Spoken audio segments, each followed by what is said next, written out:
Olá, você que acompanha o canal Casa Lugar de Deus. Estou de volta aqui para finalizar hoje o terceiro capítulo do livro A História do Casamento com os escritores John e Lisa Bevere. Neste capítulo, que tem como nome Limpe ou Converse, nós vamos estar finalizando a segunda parte.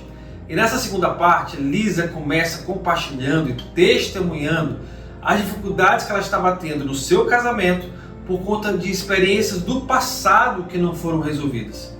E talvez o cenário, talvez a situação que Lisa estava vivendo e ela conseguiu superar, pode ser algo que você esteja passando hoje. Então, com certeza, esse conteúdo é para você.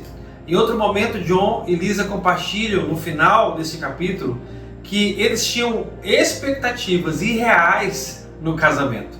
Porque depois que eles estavam casados, eles puderam descobrir que aquelas expectativas que eles tinham antes do casamento eram impossíveis de serem vividas no casamento. Então, com certeza, esse conteúdo tem muito a nos ensinar, esse conteúdo vai muito nos edificar e a partir disso o nosso casamento vai viver um novo tempo da parte do Senhor. Amém? Eu acredito muito nisso. Mas antes de começar os comentários dessa segunda parte do capítulo 3, eu queria lembrar você a importância de você se inscrever no canal. Talvez você tenha já assistido vários conteúdos nossos, mas ainda não se inscreveu.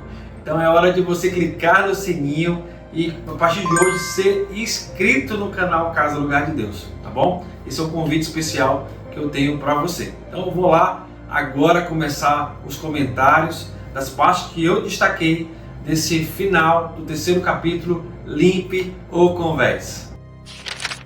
A parte destacada vem na página 118 e começa assim: por causa do que vivi, permiti que pensamentos de medo permanecessem em minha mente, sem qualquer controle. Quando John me abraçava, não demorava muito e eu começava a dar tapinhas nele para poder me afastar. O medo e a desconfiança nos impedem de florescer no casamento, pois o medo se agarra tenazmente ao passado, enquanto se recusa a crer que algo melhor pode surgir no futuro. Essas falas aqui, ou melhor, essas escritas, são de Lisa Bevere. Ela finaliza assim: sem conhecimento da verdadeira natureza de Deus, viveremos com medo constante de sermos abandonados por Ele ou por nossos cônjuges, o que é uma forma deturpada de castigo. À medida que nos tornamos cada vez mais seguros no amor de Deus por nós, podemos ser livres do medo e oferecer um amor altruísta aos nossos cônjuges. Eu comecei a leitura compartilhando o que Lisa estava vivendo. Lisa participou o seguinte: permiti que pensamentos de medo permanecessem em minha mente sem qualquer controle. Queridos, o que Lisa está compartilhando para nós é uma situação, infelizmente, muito comum em diversos casamentos. Ou melhor dizendo, em diversos cônjuges vivendo casado. Lisa reconhece que pendências do passado deixaram marcas profundas na sua vida.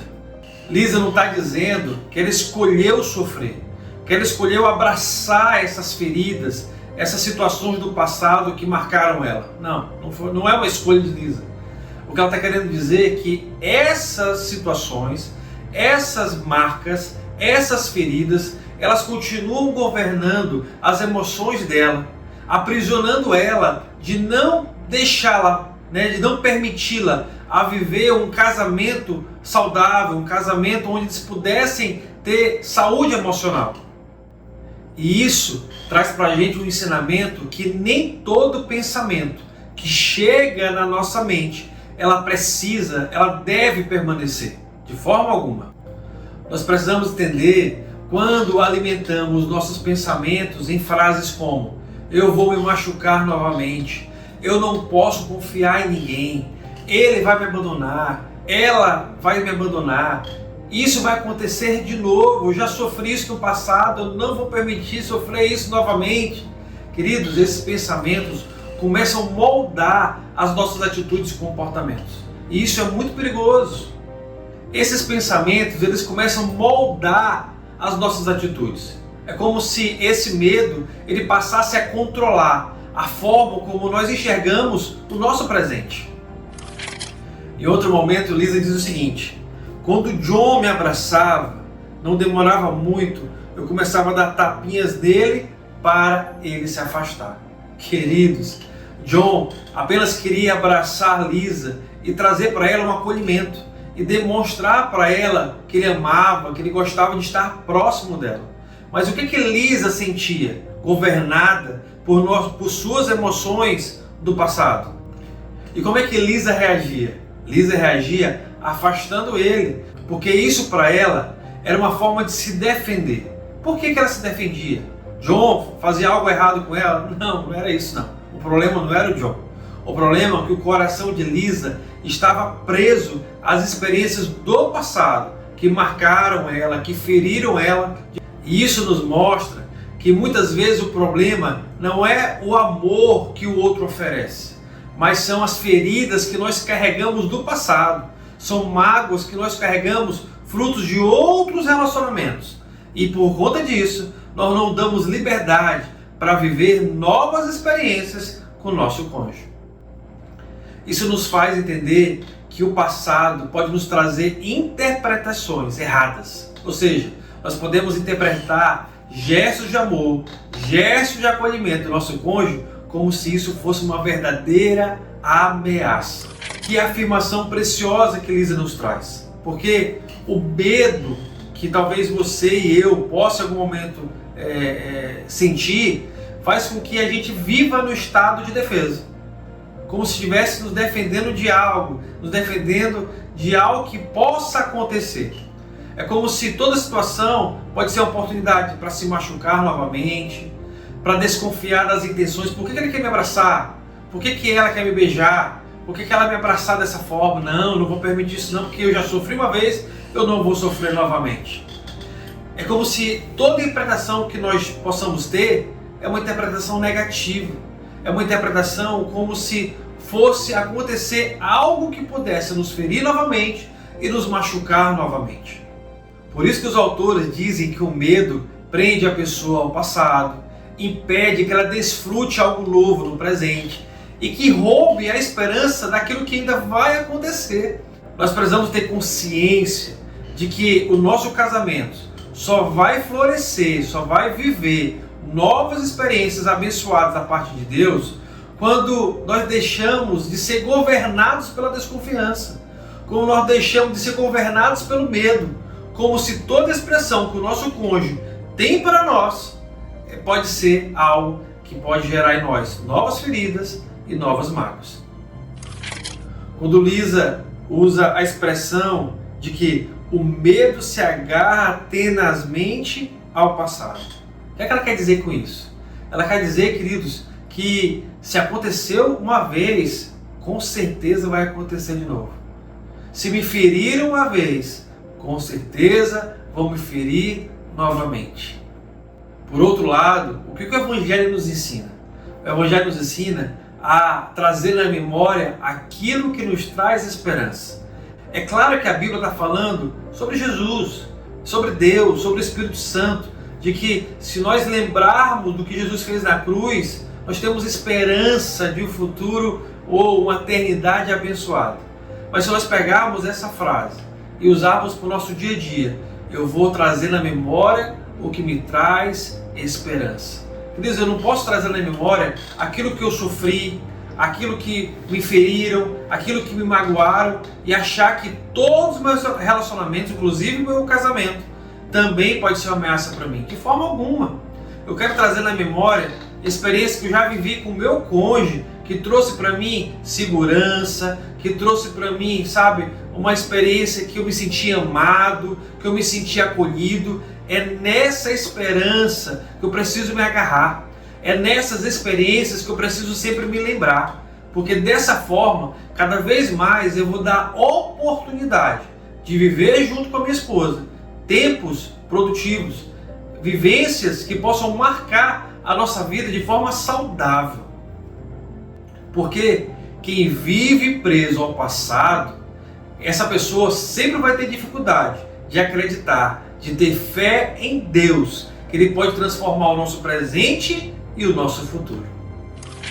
E aí Elisa termina essa parte dizendo o seguinte: sem conhecimento da verdadeira natureza de Deus, viveremos com medo constante. Mais uma vez, Elisa foi extremamente eficaz naquilo que ela escreveu. Porque Elisa nos mostra que a raiz do medo é espiritual. Quando nós não compreendemos quem Deus é na nossa vida, quem realmente Ele é no nosso dia a dia, nós começamos a ter uma vida insegura. Nós começamos a ter uma vida baseada ou presa ao medo. Pensamos que Deus pode nos abandonar como talvez alguém nos abandonou. Nós podemos achar que Deus pode virar as costas para nós porque alguém no passado virou as costas para nós. E essa insegurança não fica apenas na pessoa de Deus, fica também, querido, projetada no nosso cônjuge, como se também ela pudesse fazer a mesma coisa das pessoas que já nos feriram no passado. E quando nós vivemos presos a esse pensamento, o que é que nós vamos pensar? O meu cônjuge vai me abandonar, o meu cônjuge vai desistir de mim, eu não sou digno de ser amado, eu vou acabar minha vida sozinho. Oh, queridos, se você vive essa realidade, que em nome de Jesus você seja liberto, que você seja liberto desse cativeiro espiritual e emocional. Porque a insegurança no relacionamento muitas vezes revela uma insegurança ainda muito maior na nossa relação com Deus.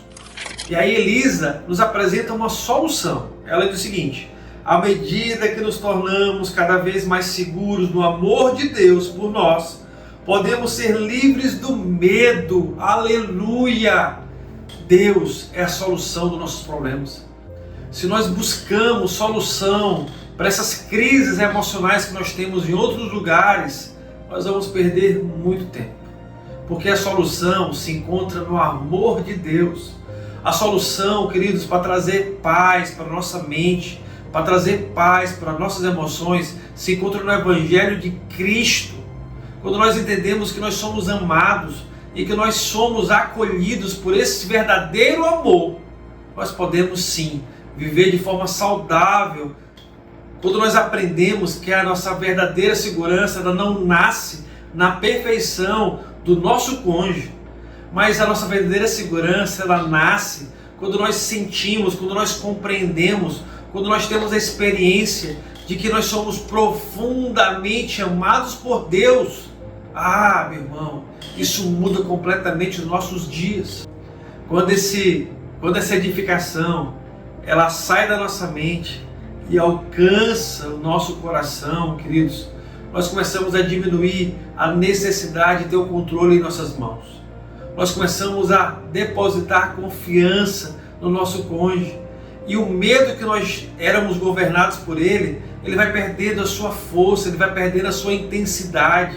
E nós começamos a viver alimentados do verdadeiro amor. O amor que nos dá, queridos, uma liberdade que nós não podemos conquistar em qualquer outro lugar, a não ser no amor de Deus. Ela conclui dizendo: podemos ser livres do medo e oferecer o amor altruísta aos nossos cônjuges. Oh, queridos, em outros episódios, eu já ministrei aqui, eu já transmiti uma edificação para vocês, que nós precisamos estar enraizados no verdadeiro amor, que é o amor de Jesus Cristo, o amor de Deus Pai para nós. Quando nós somos enraizados nesse amor, é normal, natural, e por que não sobrenatural, nós estendermos esse amor para as pessoas que estão ao nosso redor, principalmente aquelas pessoas que convivem mais tempo conosco, que é o nosso cônjuge. Quando nós deixamos de ser dominados pelo medo e nós conseguimos amar de forma mais parecida com Cristo, o nosso cônjuge, meu Deus, nós começamos a viver uma paz que somente Deus pode nos proporcionar. Um amor que serve, um amor que se entrega, porque estando firmados nesse amor de Deus, nós temos segurança em amar o nosso cônjuge e permitir também ser amado por ele. Vamos lá para o resumo dessa primeira parte da nossa edificação. Nós aprendemos aqui que feridas do passado, elas podem impedir nós, enquanto casados, de vivermos um casamento totalmente, queridos, abençoado da parte de Deus. Viver baseado no medo, nas frustrações do passado, isso vai gerar sempre desconfiança em relação ao nosso cônjuge. Em lugar da gente se aproximar com o passar do tempo, a gente vai o quê? A gente vai se afastando, fruto da desconfiança e do medo. Nós precisamos conhecer profundamente o amor de Deus, porque vivendo e experimentando desse amor, nós começaremos nos tornarmos mais seguros de amar o nosso cônjuge e ser amado por ele também. O nosso casamento só vai florescer, só vai frutificar bênçãos da parte de Deus quando nós deixamos de viver controlados pelo medo, presos às dores do passado e aprendermos, queridos, a descansar na segurança do amor de Deus. Continuando com as partes destacadas, nós vamos agora para a página 128, onde os autores escreveram: expectativas não realistas estão entre o motivo para o divórcio mais citados nos Estados Unidos. Por que não no Brasil também? Muitos de nós entramos no casamento esperando felicidade eterna, sexo interrupto e um relacionamento tranquilo. Não esperamos que o casamento exponha fiel e irredutivelmente o nosso egoísmo e nossas inseguranças. Nem prevemos as fraquezas e falhas que encontraremos em nosso cônjuge. Só porque o seu casamento é difícil, isso não significa que você não deveria estar casado. Os desafios do casamento são bons porque eles nos levam a dar mais de si. Eles refinam seu caráter e o tornam mais capaz. Por fim, na página 131, expectativas não realistas roubarão sua alegria e, portanto, roubarão de você a força necessária para o seu casamento. Não caia nessa armadilha. Identifique quaisquer expectativas que tenham Identifique quaisquer expectativas que tenham criado fortalezas no seu relacionamento e arrependa-se por permitir que elas tenham precedência sobre a verdade da palavra de Deus e o seu plano único para a sua vida. Essa parte final do capítulo 3, os autores eles nos mostram uma das maiores frustrações que nós, quando casamos, nós temos. Quando nós descobrimos que as nossas expectativas eram irreais, por que não dizer impossíveis de viver.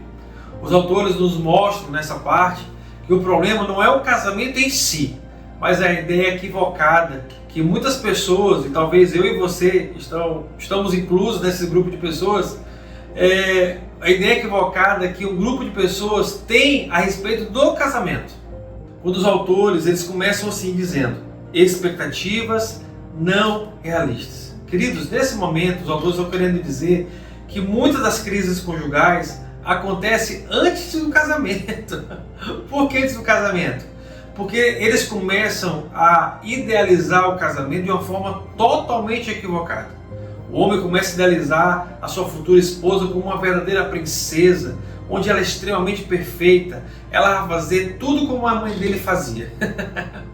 E ao contrário, a esposa começa a idealizar o seu futuro esposo como um príncipe no cavalo branco, um lorde educado, perfeito, que vai se dedicar em tratar ela de uma forma muito serena, respeitosa.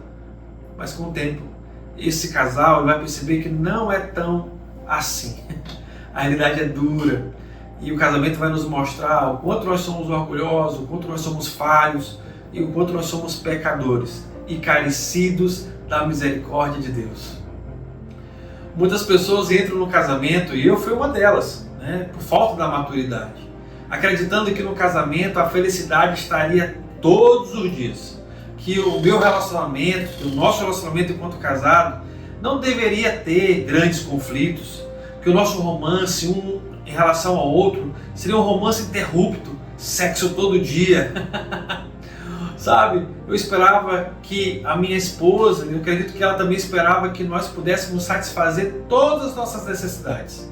Ah, meu irmão, ao estarmos vivendo a realidade nua e crua de uma vida de casado, nós começamos a entender que essas expectativas eram irreais. Por que irreais? Porque a realidade não é assim. Nós somos movidos pela cultura, nós somos movidos pelos filmes que nós assistimos, pelas séries que nós idolatrávamos, pelas redes sociais, pelas fotos, as imagens, os casais compartilharam e nós acreditávamos que todo casamento era perfeito. Chegou, algumas decepções também chegaram. Algumas decepções nos foram apresentadas. Não porque o casamento deu errado, não é isso não. Mas porque as nossas expectativas antes de casar, elas estavam totalmente furadas, elas estavam totalmente erradas. É por isso que os autores eles dizem o seguinte, que não esperamos que o casamento exponha fielmente o nosso egoísmo e as nossas inseguranças. Queridos, como já dito em outros episódios, o nosso casamento funciona como se fosse um espelho. E o que o espelho faz? Ele reflete a nossa própria imagem. Então, no casamento nós vamos revelar áreas que o nosso coração ainda precisa ser tratado. O nosso casamento vai revelar áreas que o nosso comportamento ainda precisa ser transformado. O nosso caráter ele precisa ainda ser tratado. Impaciência, orgulho, sabe? Carência emocional, medo, insegurança, egoísmo. Tudo isso, querido, vai ser revelado durante o casamento. Mas entenda uma coisa, não é que a partir do casamento que essas coisas foram criadas. Não, o casamento apenas revelou aquilo que já existia. Por isso que eu tenho aprendido que o casamento é uma dádiva de Deus para nós. Porque o casamento nos mostra o quanto nós somos necessitados do perdão e da misericórdia de Deus. Eu tenho um casamento com uma grande oportunidade de ser aperfeiçoado e de ser santificado quando eu reconheço o quanto eu sou falho, o quanto eu tenho errado, quando o meu pecado está sendo exposto durante o meu relacionamento conjugal. Por isso que os autores falam que também as falhas do nosso cônjuge também vão aparecer. Por quê? Por que não apareceram antes? Apareciam. Mas quando a gente namorava, quando a gente cortejava, a gente se focava apenas nas qualidades. Aquilo que o outro tinha de bom. E aquilo que era ruim, aquilo que a gente não gostava, a gente não dava muita importância. Porém, com o tempo, vivendo uma vida de casado, nós começamos a descobrir que o nosso cônjuge também tem limitações, que ele tem hábitos difíceis, ele tem culturas diferentes das nossas, ele tem fraquezas, ela tem medo, sabe? Ela também tem insegurança. Enfim, queridos, o casamento vai revelar tudo isso que já existia, porém não vinha à tona. Aí você pode pensar, pastor, então se tudo isso está aparecendo no meu cônjuge, é sinal que eu escolhi a pessoa errada. Não, tem nada a ver com isso. Tem nada a ver. Isso significa que nós casamos com uma pessoa comum, uma pessoa real, uma pessoa imperfeita como você e eu somos. Assim como nós vivemos com as nossas imperfeições, o nosso cônjuge também tem as suas imperfeições. Simples assim. Em outro momento os autores falam, só porque seu casamento é difícil, isso não significa que você não deveria estar casado. Muitas pessoas, quando começam a vivenciar esses desafios do casamento, logo pensam, olha, se está difícil, isso é sinal que Deus não queria que eu casasse com essa pessoa. Os autores mostram exatamente ao contrário desse pensamento, porque as dificuldades não mostram que nós casamos errado. A dificuldade, por muitas vezes, ela faz parte do processo de crescimento. Em outro momento, os autores escreveram, só porque seu casamento é difícil, isso não significa que você não deveria estar casado. O que os autores quiseram dizer com isso? É porque muitas pessoas, queridos, quando começam a vivenciar os desafios de uma vida de casado, logo pensam, cara, eu acho que eu errei. Deus está me mostrando que eu não deveria ter casado com essa pessoa. Os autores mostram um pensamento totalmente ao contrário disso. Por quê? A dificuldade, quando ela aparece durante o nosso casamento, ela não prova que nós casamos errado. Não é sobre isso. Muitas vezes, essa dificuldade ela faz parte do processo de amadurecimento e aperfeiçoamento que Deus tem para nós. Vamos pegar um exemplo de um atleta.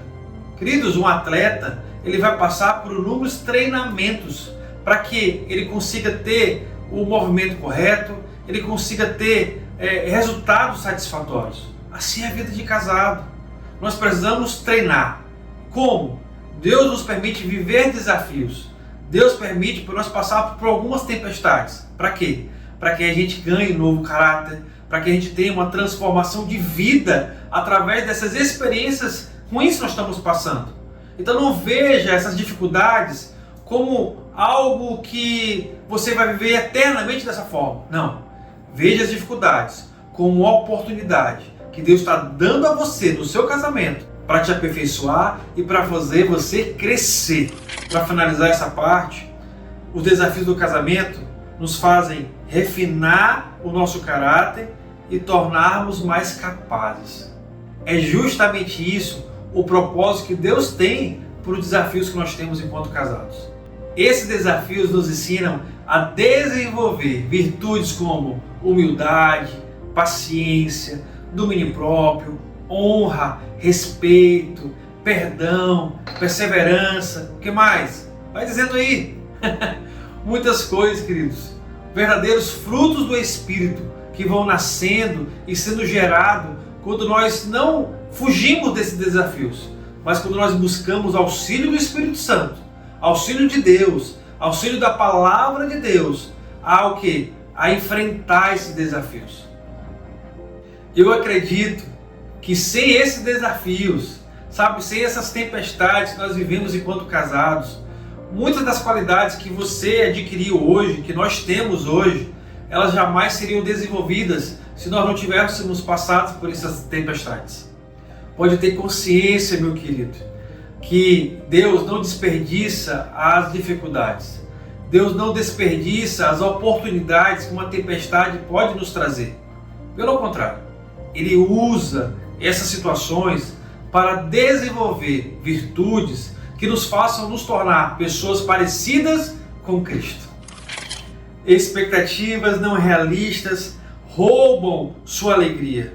Portanto, roubarão de você força necessária para o seu casamento.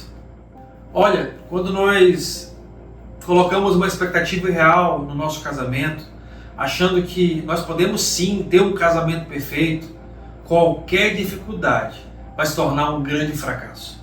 Porque, queridos, isso vai gerar frustração, isso vai gerar decepção, isso vai fazer com que nós vivamos comparando o nosso casamento com o do nosso vizinho. Isso vai gerar em nós uma perda de esperança. E quando nós perdemos a esperança, o que é nos roubado é a nossa alegria. E nós começamos a ter menos força. Para quê? Para continuar investindo no nosso casamento. Então, por isso que os autores afirmam que essas expectativas irrealistas, elas enfraquecem todo e qualquer casamento. Os autores nos apresentaram um convite ao final desse capítulo. Qual o convite? Arrependam-se. Arrependam-se, esse é o caminho. É o caminho de voltar à verdade. É o caminho de voltarmos a ser pessoas rendidas a Deus. Porque enquanto nós passamos tempo gastando nossa energia em buscar, queridos, em satisfazer as nossas expectativas do passado, se nós usássemos essa mesma força, essa mesma energia, nos fundamentando na palavra de Deus, nós estaríamos construindo um casamento muito mais abençoado e saudável. Isso significa que nós deveríamos mudar alguns pensamentos. Por exemplo, uma frase que você já ouviu, ou talvez até mesmo falou: o meu casamento deveria ser um casamento perfeito. Mas que tal mudar essa frase para essa? O meu casamento é um lugar onde Deus usa os desafios para formar um novo caráter no meu coração e no coração do meu cônjuge. Vamos lá para o resumo dessa parte? Queridos, as expectativas irreais, elas vão nos frustrar, elas vão nos decepcionar com o tempo. O casamento, ele não revela apenas o amor que nós temos um pelo outro, não revela apenas o acolhimento que nós temos um pelo outro, mas revela as áreas que Deus ainda quer tratar na minha e na sua vida. Quando as dificuldades aparecerem, não acredite que você escolheu a pessoa errada. Não acredite que você está perdendo o seu tempo. Pelo contrário, quando as dificuldades aparecerem, isso vai ser um sinal que Deus decidiu ter um tempo para gerar em você uma transformação. E essa é uma grande oportunidade para isso acontecer. Porque Deus usa os desafios, as tempestades, para refinar o caráter do casal. Nós podemos finalizar este capítulo dizendo que os casamentos saudáveis não são construídos na ilusão da perfeição. Não. Essa ilusão da perfeição, nós já aprendemos que isso vai gerar decepção e muita frustração. Mas nós precisamos ter uma disposição de crescer, de amadurecer e permitir que Deus transforme o coração de nós enquanto casados. Nós finalizamos o terceiro capítulo do livro chamado Limpe ou Converse. Se você chegou aqui, glória a Deus pela sua vida. Você tem tomado uma decisão de buscar edificação para o seu casamento. O próximo capítulo, que é o capítulo 4, tem como nome Levante-se e Construa. Então, nos aguarde, que logo mais nós estaremos postando os comentários desse capítulo também, que com certeza vai ser muito rico na construção de um casamento que glorifique a Deus. Deus te abençoe poderosamente. Um abraço